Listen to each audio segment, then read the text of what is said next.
And sure enough, the majority of you voted.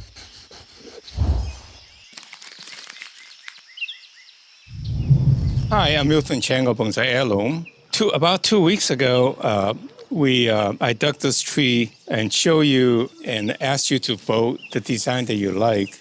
When I took it out of the ground, I pretty much say this is the orientation I want, which is the informal upright. And sure enough, the majority of you voted number 3 option, which is this one. So in respect of your suggestion, I would do this tree, this style. And I think that's a good choice, a very logical choice. A number of you voted for number 1, which is the Bunjin style. And I tell you what I would have done if you voted for the Bunjin style. Basically, I was going to make this tree into a tree that's kind of literati, kind of in a small pot. And what I would do is I'd probably start off by using my reciprocal saw, cut it here, and then I'll use a chisel, an axe, or a wedge, and a sledgehammer to crack this branch off, this whole side off. You know, you can just hit it and it will eventually break off. And I think that break will make it look really natural. And that will become a very nice tree. And then this one, I have to work on it. I may very well put it back in the ground to have some more shoots coming out before I work on it again. So what I'll do today is to do the number 3 preference that you have recommended, and do a literati style next week. It's another maple tree I bought at an auction that can be made into a nice Bunjin style tree. So you get to see both how to make a formal upright or informal upright, as well as a Bunjin tree, Japanese maple. I think you will enjoy this. The tools today I will use is really this big slopper to cut off the roots to fit into the growing pot. That's one thing I will use. And then, of course, my trusty little clipper. This one for cutting thicker branches. And then this is for scraping. Now, what I have done is I bought this set of tools that comes with this nice wrapper, and you can see it says everything I need in one package, very convenient. So that's what I use part of it today if I need it. But generally, the very simple tools is all I need. Nothing much really. Bonsai, people tend to make it too complicated and charge a lot of money for anything they add the word bonsai to it. So just whatever tools that works for you is good enough. So with that in mind, then let me get to work. I begin by removing a little bit of the soil up on top, because I want to make the maximum use of the roots in the design of the tree. And getting rid of the soil on top also gets rid of a lot of the weeds that I don't need for my bonsai. And I will probably use good potting soil for my bonsai potting when I get to bonsai potting in the bonsai pot. I may go and find a bonsai pot to use when I finish it, although I won't go to detail of putting it in a bonsai pot.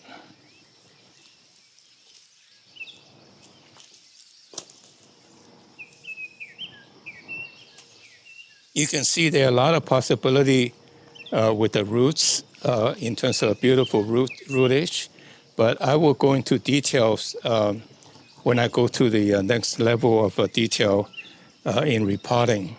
So let me cut off the root to appropriate sizes. So for example, this root is very long, but this is the fibrous roots. So if I cut it off here, that's about the right length, in a sense, apart from the trunk. And then this will shoot out to become the dominant one. So basically, I want to cut it a round circle to fit in the pot that someday with the size of the bonsai pot in mind. But you see, I try to cut off the big roots, but save as much as the fibrous roots as I can. Again, think of it as a circumference.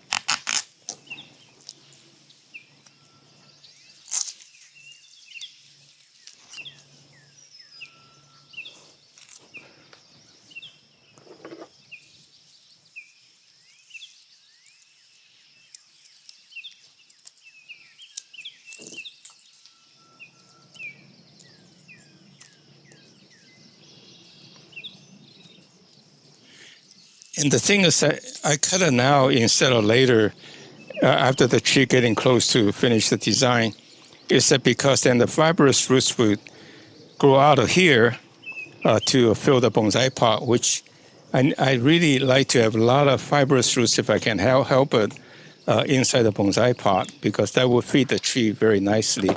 But you can see I'm starting to make a little circle around this, because it will not, otherwise it's too big, it will not fit into the bonsai pot. This is a Fisca I bought from Costco inexpensively, but it's really sharp and really nice to use.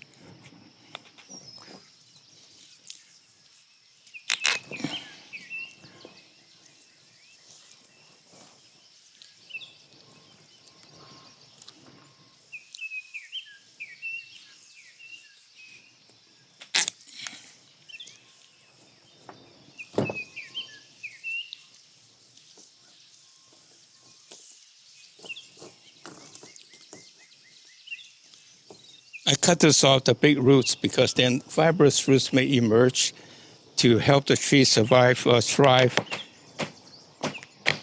inside the bonsai pot. You can see this cutter cuts quite thick a branch. This is almost more than between 3/4 and a 1 inch diameter, which is really quite amazing for a little cutter. And this one you can see it's crossover. That's not very desirable. So I just cut it off here. So hopefully this part will shoot out and make it look nice.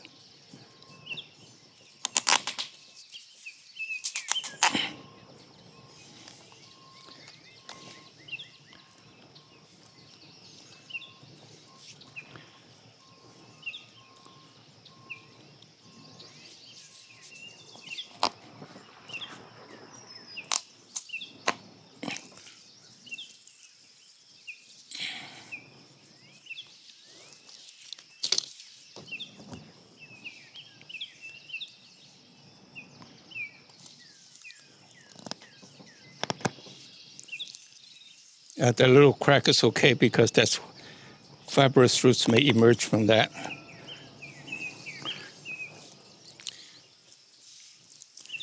Actually, this root is already fused into this root.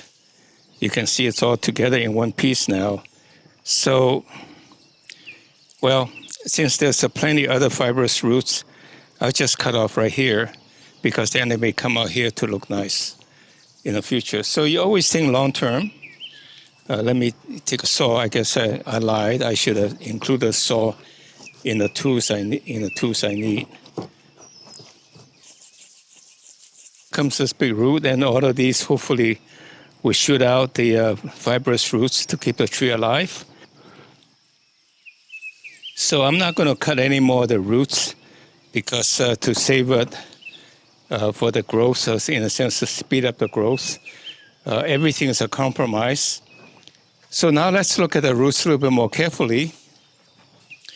I made a mistake to cut this partially off, but you can see this has rooted out. So what I would do is that I would take a chisel and cut it off here, just like the tree is dead here.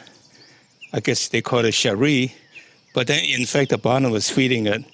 And hopefully this part where I cut off, some fibrous roots will come out here too. So all of that will be very nice for the bonsai pot. And here we are. The tree is almost done. You can see the tree is now nice round that will fit into a bonsai pot of moderate size. And now I'm ready to work the top. The top is going to be relatively simple because there's not that many branches left. basically the pot, the soil level would be about here, right? And maybe a little bit lower on this side because I want to accentuate the curve. And so this is the apex, and this could be a branch going out that way, and so I'll leave it alone.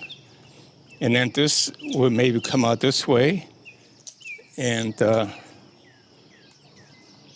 for sure you want this branch to come this way, someday maybe go this way.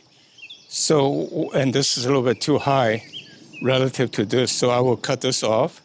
I'll leave a little bit of a stub to protect the branch so it doesn't get accidentally knocked off. And that's way too high, so I'll probably cut it off here. And then see what happens here to worry about it the next time. So it's potentially, there will be a pad here. I don't think I want this to go inward that much. So I think this would shoot out somehow this way. But this one, I think I would count on this. So maybe I'll just leave it alone for now. But what's important is this apex. And this tree is here, will go out that way. I probably don't want this here. Hopefully this will go out that way. And this branch, I think it's beautiful the way it kind of curves around. And so I really like to probably use this branch to take over. You can see there's not much of a, there's a little, there's a tiny little bud here. So hopefully this will come out. So let me cut this off. And then this will probably come out this way, which is still below this, which is fine. And maybe I cut this one off to encourage this bud to grow. And again, I leave a little stub to protect this one, and then I cut this off. So